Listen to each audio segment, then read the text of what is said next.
Hello, hello everyone. Hello, hi, welcome to my vlog, mini vlog.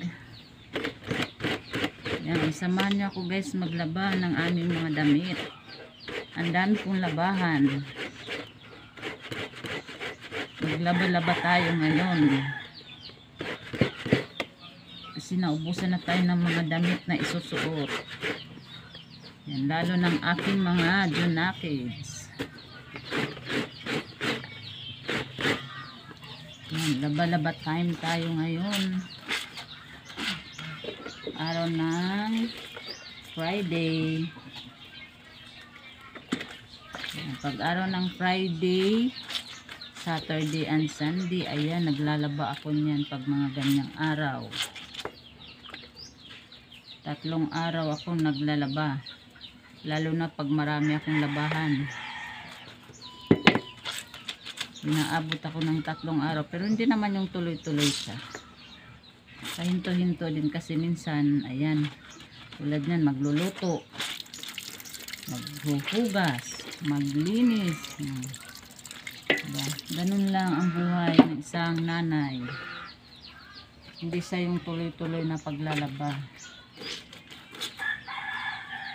Pag nakalaba na ng banlaw, tapos sampay, iba namang gawain. Kaya inaabot ako ng 3 araw minsan. Minsan naman 1 araw lang, minsan 2, di pari-parihas. Ganyan lang ang buhay natin, buhay ng isang nanay. Maglaba ng mga damit. Pero ngayon hindi na ako gaano kasi yung 2 kong dalaga, yan, naglalaba na sila ng sariling damit nila. Sila na ang pinapalaba ko. Kaso nga lang, wala sila dito ngayon, nasa Maynila. Nagbakasyon muna sila ng ilang araw. Kasi gusto daw nila doon muna. Namimiss nila yung kuya nila. Kaya kami lang naiwan dito. Yung 3 kong anak, yung 2 maliit, tapos yung 1 kong lalaking anak, yung lalaking 12 years old, tapos ang aking asawa, tapos ako. Yan.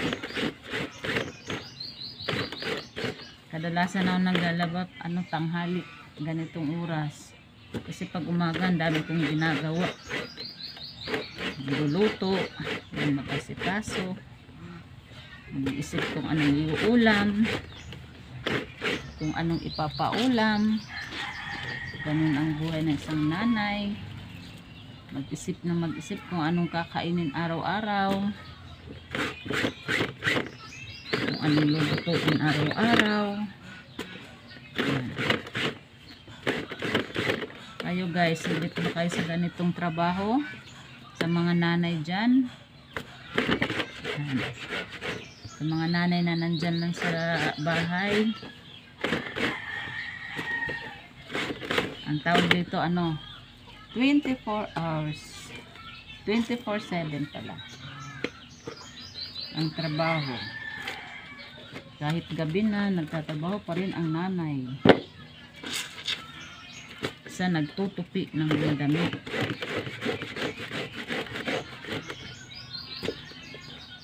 Pag walang time sa araw magtupi, sa gabi naman nagtutupi.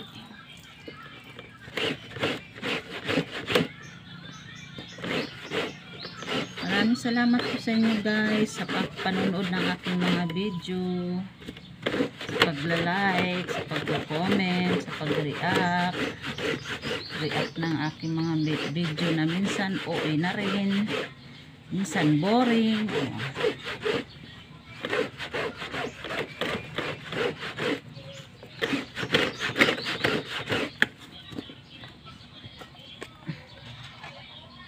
Wala mo utusan bili ng pangtanggal ng mancha ng mga damit.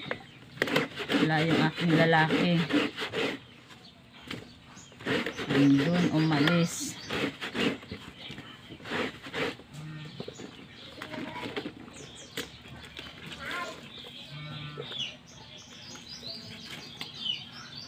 Buhay natin.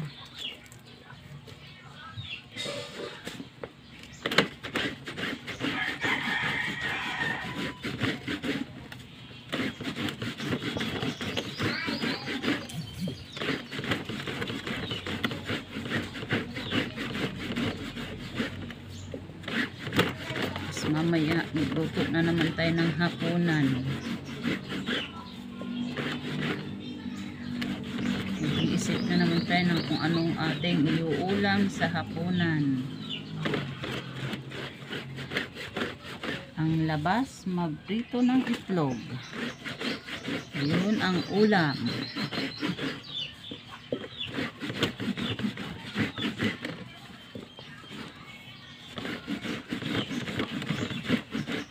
Wala tayong washing kaya magkamay tayo, magmikos-mikos natin. Imikos-mikos natin itong ating labahan. Yung kamay natin ang gawin nating washing.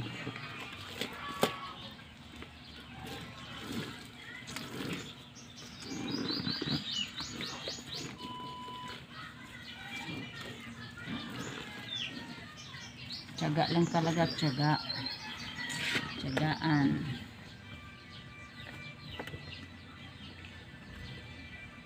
Pag walang tiyaga, walang nilaga. Yan ang kasabihan ng mga matatanda. Pag wala kang tiyaga, walang nilaga. Kung wala kang itanin, wala kang aanihin. Kaya, tiyaga ka lang, inday. At mapapasaan din yan. Tiyaga tayo sa paglalaba ng ating mga damit na marami.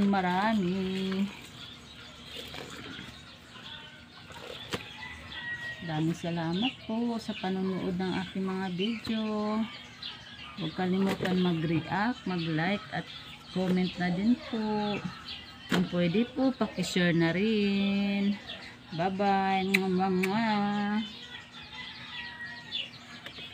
Yan.